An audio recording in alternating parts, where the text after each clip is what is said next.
medicines have come out with us. Let's get off.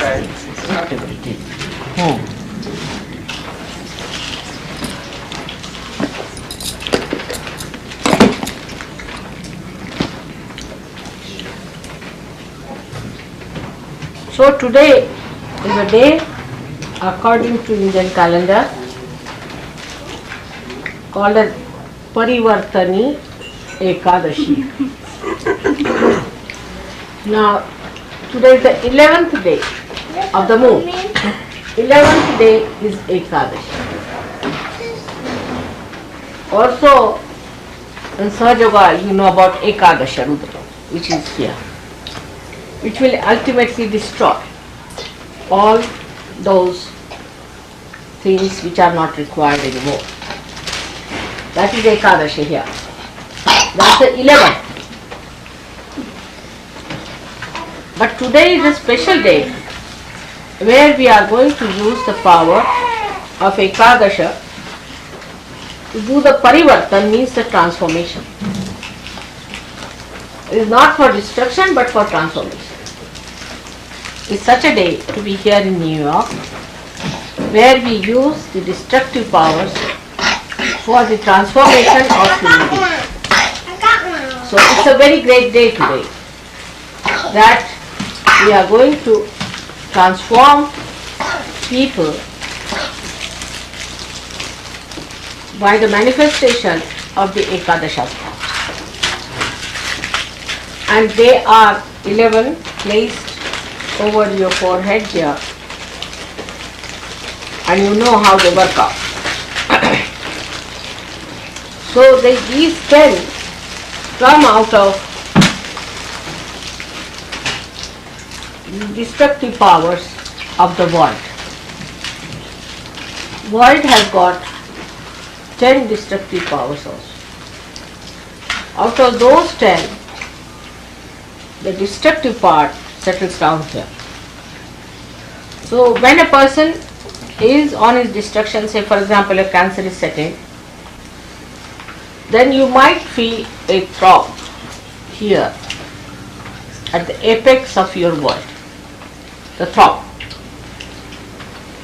And it doesn't logically means that if there's a throb there's a cancer. But if there's a cancer there will be a throbbing here going on. That means the force of life is trying to push it. But the obstruction there starts accumulating on both the sides. And in the center is the center of Vishuddhi, of the Virat, where Shri Krishna has become the Virat, the great primordial. So this is the 11th part of destruction. He has a power called Samhara Shakti by which he kills people. So before killing them and finishing them off, in the compassion of your mother, we have to first try to transform them. If they cannot be transformed, then it's all right. Then Ekadasha takes over. So these 11 very great destructive powers will be used by the Kalaki, the one who is going to manifest on a white horse. Before that, today is a very great day, that these powers we are going to use for transformation. Now how can destructive powers be used for transformation? First of all, when people know that there are destructive powers manifesting, they start fearing. They get afraid that we will be destroyed, so we must take to God. That's one of the ways. Secondly, if a person comes to know about any destructive disease like cancer, he wants to find out a method. And there is no method available on a human level. So then he thinks of God and wants to come nearer. The fear brings him closer to God. He depends on God more than on his rationality, than on his ego or super. And he wants to depend on God's powers to cure him or to save him from this destruction. Because he is now on the brink of destruction. As soon as cancer is set in, he knows that there is no end to it and he has to be destroyed. So this is another way people take to transformation, to change their attitudes, to change their value systems. I have known of many husbands or wives who got cancer and their counterparts became very mild, gentle, kindly, romantic. They tried to give all the love, all the protection, all the good things to a person who is going to die now of Ekadesh.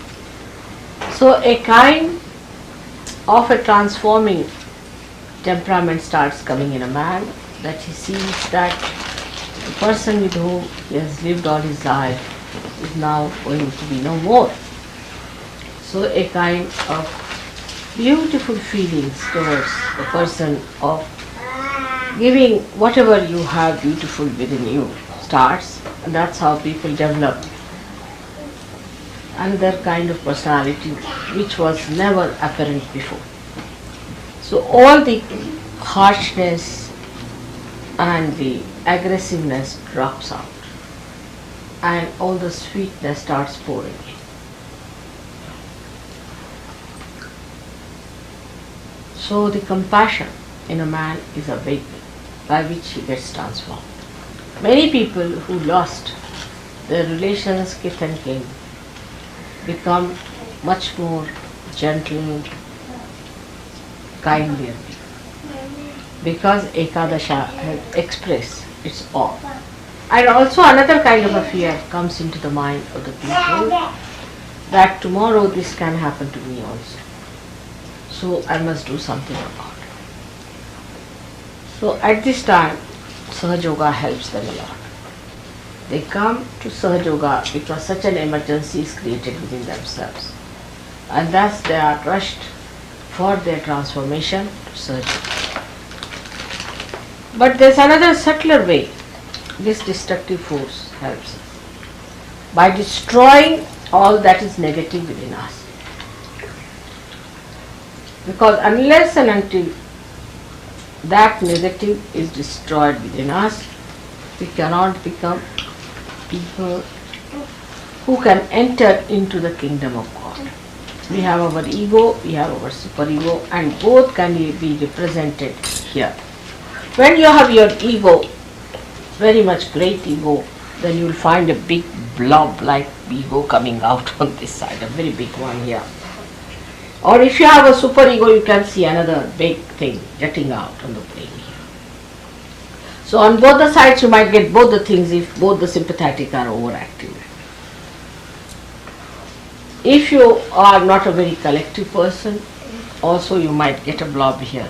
So you might get all the things filled up with your ego, superego, and this Virata's center again blown up, in a way that a person develops a face like a monster sometimes. This portion becomes too big, thick, jutting out. There's a character I've seen like that. I think it is Frankenstein or someone. Is it? Yeah, Frankenstein. Yes, that has come from the unconscious, Frankenstein character. All this is swollen up, jutting out, and this place like that. That's really the one that happens to human beings when he becomes a devil himself.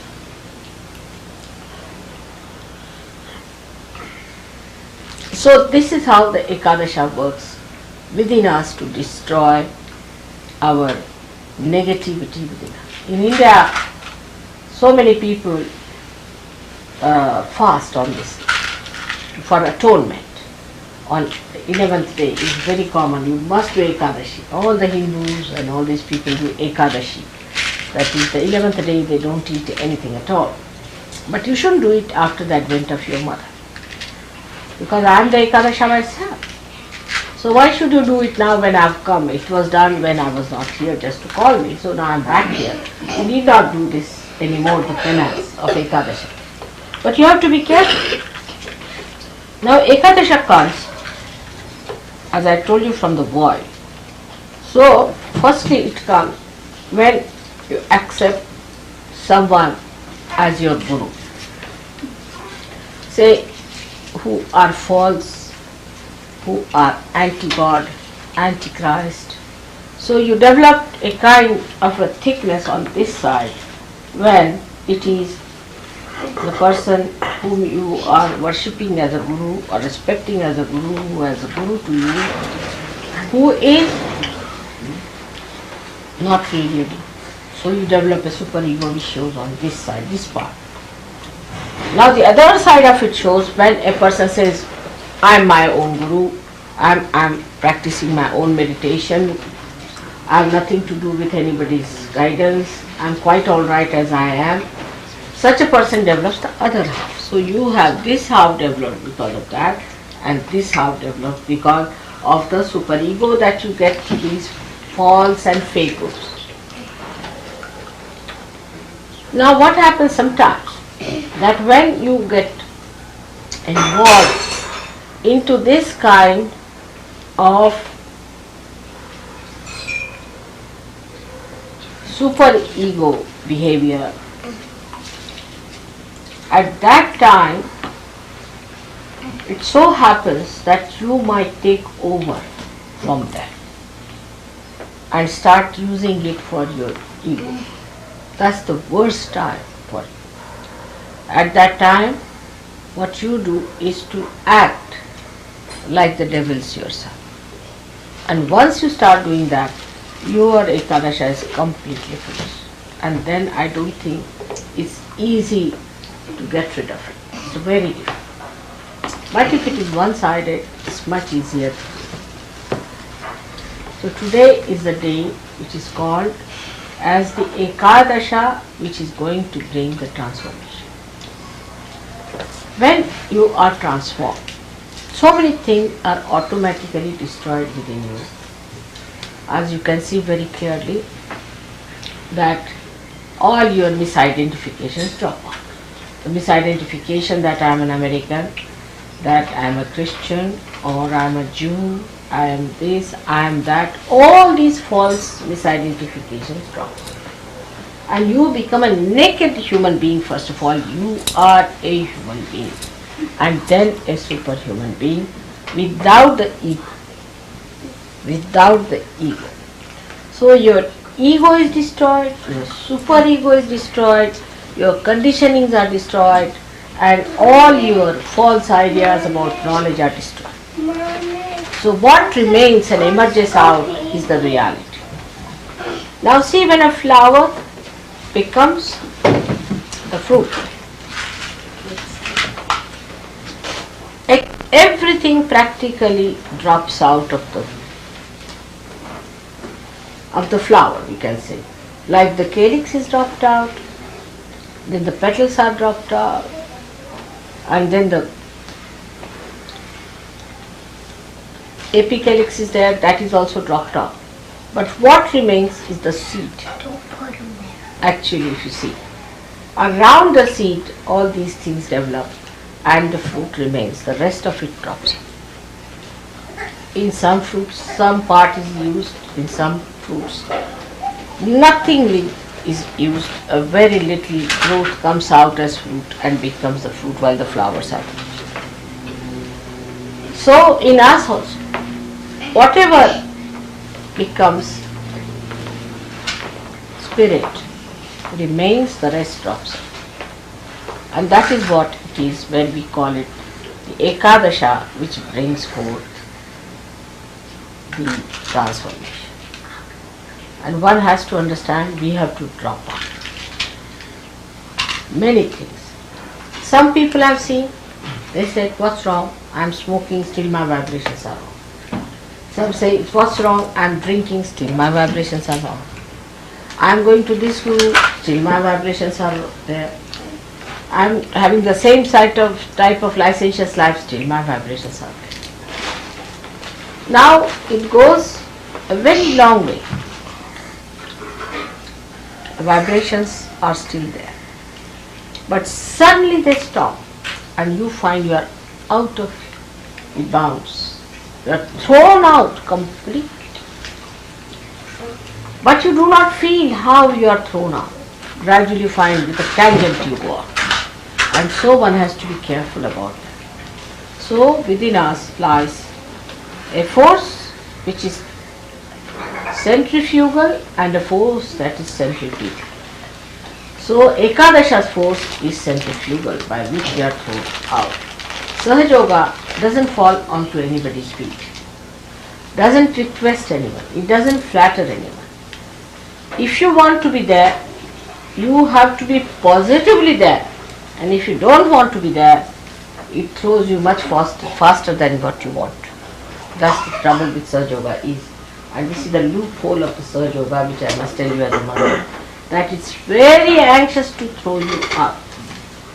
I'll tell you, when Christine, just now she told me also, got engaged to Michael, half of them were thrown out because they had a conception that you must have a romance before marriage. Without a romance, if you have a marriage, then there should be no marriage.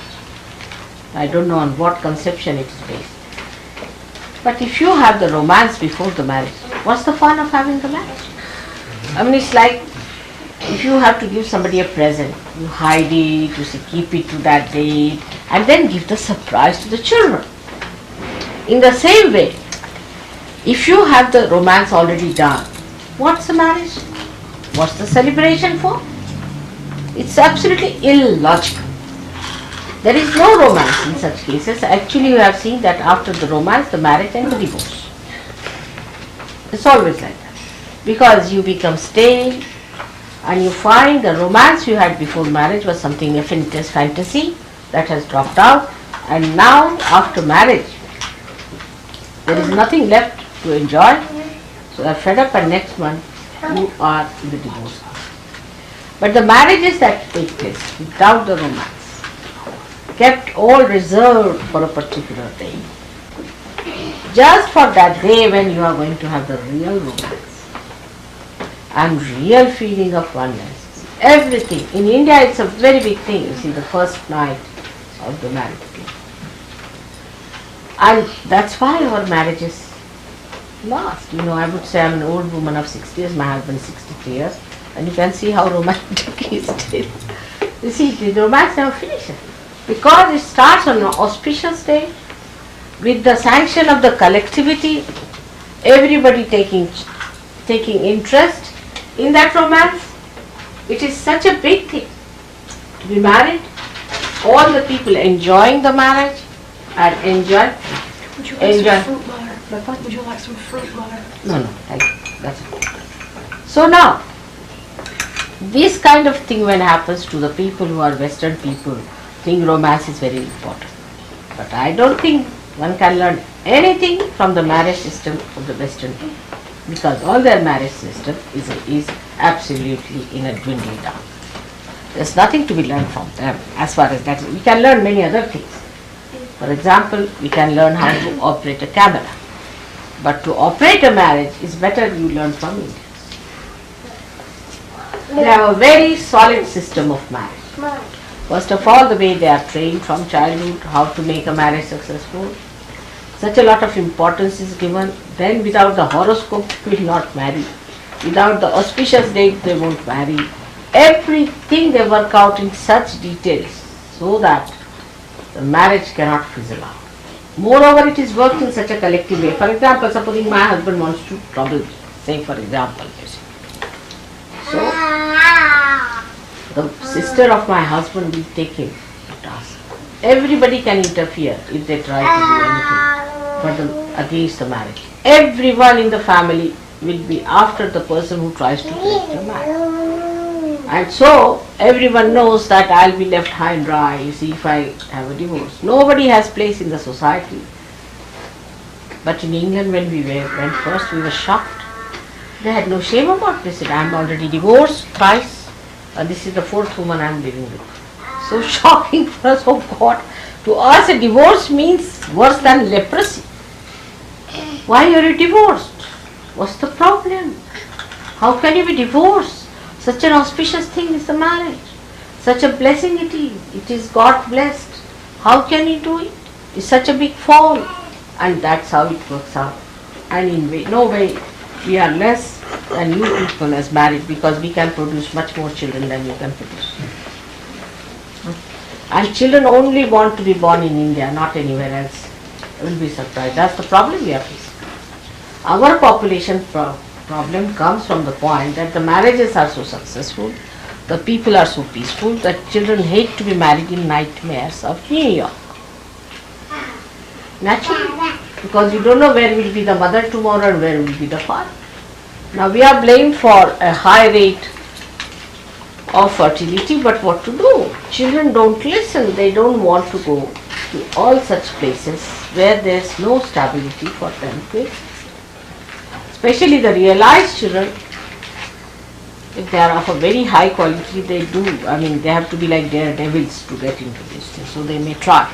Or maybe the real devils they can take advantage of it. But normally, people who want peace in life, who want joy in life and the love of their parents, want to be born in India. And that's why recently you will find that India is growing so fast in population that we don't know what to do. So this marriage system came in, which shocked them because they couldn't understand there has to be a romance and this and that. Now the more understanding of Ekadasha should be there, that we should not allow it to be built within us in any way, because these are self-destroying things. It starts with doubting. When you start doubting Sahaja, the build-up starts. And the doubting starts building up throughout the Medha. Is this the plate here, you see? And it can become a thick, big plate there. Like today I saw that lady saying, touch wood. You see, touch wood means this wood. You see, touch wood means there should be no wood here anymore, you see. Or you can say touch stone. If you say something like a bragging, you say, no, touch wood. I am not meaning that. I mean, people are quite conscious. Unconsciously they say, but they are quite conscious not to say something that would sort of give an idea of boastful nature or something bragging or something big, so that it may go wrong. So they say touch wood, this is the wood. You say Ekadasha Devi. So we are quite conscious of this force building within us, and now we have to be conscious that this force is going to transform.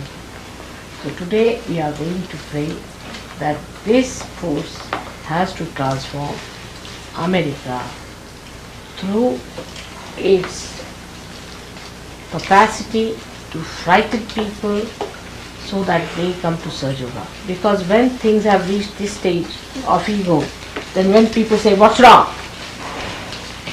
Like in England, when I started talking first, they said this is Victorian woman, out of date, absolutely useless. So I said, all right, I don't say anything, but you will have such diseases that you will have to come back. That was the time they passed the law that homosexuality should be allowed, permissiveness should be allowed, and all these things should be allowed. And now you have AIDS. You have AIDS now here, already operating. Now the AIDS have given the fear of the Ekadasha. Now have it. What's wrong? What about that? So this awe and this fear is very important. It's an extremely important thing, that we must have the awe and the fear that God is almighty and we are nothing before. Here we have to remember that we are part and parcel of that God, and that we have to awaken ourselves to the consciousness that He is the whole and we have become one with the whole. That's how we are going to overcome our Ekadasha. So today I bless you all with the power of Ekadasha, which is going to transform. May God bless you all in your work which you are trying to do for the good of Americans. It is your responsibility to save America. You know it is a Vishuddhi Chakra, and all the responsibility of Sahaja rests on Vishuddhi Chakra. So how important it is that the transformation is to take place. Unless and until the transformation comes in, you will see it will not work out. You cannot talk to people, you cannot communicate with them. So you must pray that transformation process must start, must trigger, and must gallop, and must go on spreading like wildfire. This should be our prayer today. May God bless you.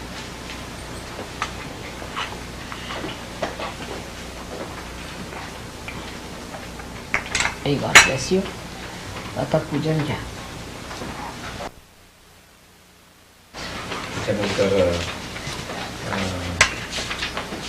And this sets in when Shiva is angry. Because Shiva is the real Rudra. And his powers are given to Ekadesh. Shiva is the real ultimate dissolution. He is the one who will dissolve the whole world. But he gives these 11 powers of destruction. He has 12 powers, out of which one he keeps to himself for the ultimate, and 11 he gives to Ekadesh. And when that happens, the Ekadesh starts acting in human beings. So today I was thinking that we'll have first Ekadesh Puja and then Rudra Puja.